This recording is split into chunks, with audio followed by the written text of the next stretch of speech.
না বিজ্ঞানের সংখ্যায় কিন্তু যা আছে কিন্তু আমি বলছি এই প্রশ্নের সাথে ওটা আলাদা প্রশ্নটা আলাদা প্রশ্ন। এখন এই অঙ্কটার মধ্যে যে ফাংশন আসছে সেজন্য এই ফাংশনটাকে আমরা সংজ্ঞায়িত করতে হবে। আবার অনেক সময় পরীক্ষা দিলে একসাথে আসতে হবে তখন এই সংখ্যাটা অস্পের সাথে আসবে তখন একসাথে হয়তো আসবে। কিন্তু লিমিটের ফাংশন কাকে বলে পরে বলতে দেখা হবে যেগুলো জন্য এত না এখন দেখো তাহলে আমরা ধরি এফএল সমান আমাকে এই যে মান রাখতে বলছেন কার মান রাখতে সেটার মান এটার আমরা ধরে নিচ্ছি রেখে দিচ্ছি। এখন ল্যামডা ডি গৌণিক ফাংশন বলে গৌণিক ফাংশন মানে কি গৌণিক বা গুণাত্মক ইংলিশে মানে দুটো গুণ করলে এফ অফ এম এন এটা হচ্ছে বিএফএম এফ এম। তো ল্যামডা গৌণিক ফাংশন মানে হলো ল্যামডা এম এন যদি হয় ল্যামডা এম ল্যামডা এন এইভাবে দেখা যাবে। এরকম যদি লেখা যায় সেই ফাংশনটা কি বলে গৌণিক ফাংশন বা গুণাত্মক ফাংশন বলে ইংলিশে বলে মাল্টিপ্লিকেটিভ ফাংশন। আমরা দেখলাম ল্যামডা গৌণিক ফাংশন বলে দেখতেই তো এই বেশ মানে কিন্তু তো ল্যামডা যদি গৌণিক হয় তাহলে এখানের মধ্যে তো ল্যামডা আছে যদি বলে এই ফেলটাও গৌণিক ফাংশন। এখন আমরা দেখছি যে এর মান যদি পি পার একটা দিচ্ছে তো P one alpha P two alpha to P আমরা প্রথমে একটা দিচ্ছি পি পার আলফা এর জন্য আমরা পাই F N F of N এর মান কত এটা মান পি পার আলফা মান কত কি করে বুঝছো কারণ এফ এন সমান সমান কি দেখা যায় জি divided lambda T F N সমান জি ডিভাইডেড ল্যামডা টি তো এফ এত সমান জি ডিভাইডেড ল্যামডা টি কত বুঝছো N N N G divided N এত N G divided lambda t এখন পি বার আলফা এর ডিভাইডার দিলে কি কি কম বলুন না একটি তো মৌলিক সংখ্যা ধরুন পি কিউব এর ডিভাইডার কত পি যদি মৌলিক হয় 1 p p square 1 P square p cube দেখি দেখি পি মানে মৌলিক সংখ্যা এরকম ধরুন বললাম 3 2 কিউব 2 কিউবের ভাজক কত 2 কিউব মানে কত 8 8 এর ভাজক কত 1 2 4 8 এই যে 1 2 মানে 2 আর 4 মানে কত 2 স্কয়ার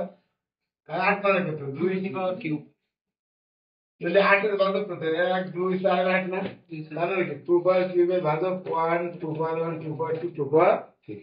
তাহলে যদি 2 পাওয়ার কিউব মানে 2 পাওয়ার 30 তো ভাজক কত এই 2 পাওয়ার 3 2 পাওয়ার 4 2 পাওয়ার 5 তাই না তাহলে মৌলিক সংখ্যা যদি হয়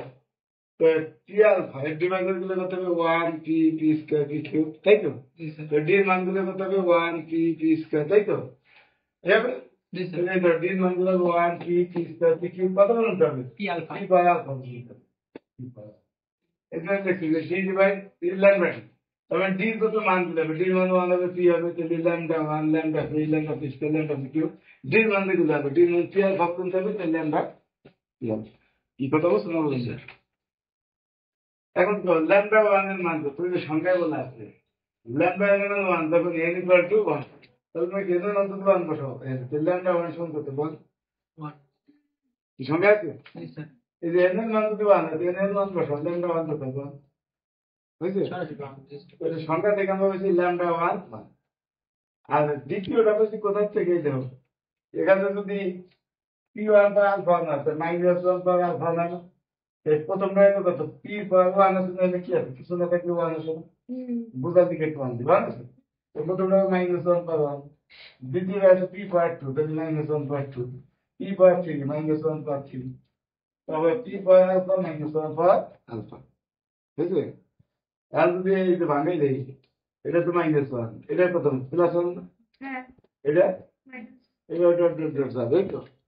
আর আমি কি দেখছি গাড়িটা যদি বেজো হয় যেমন ছিলি দিতে হবে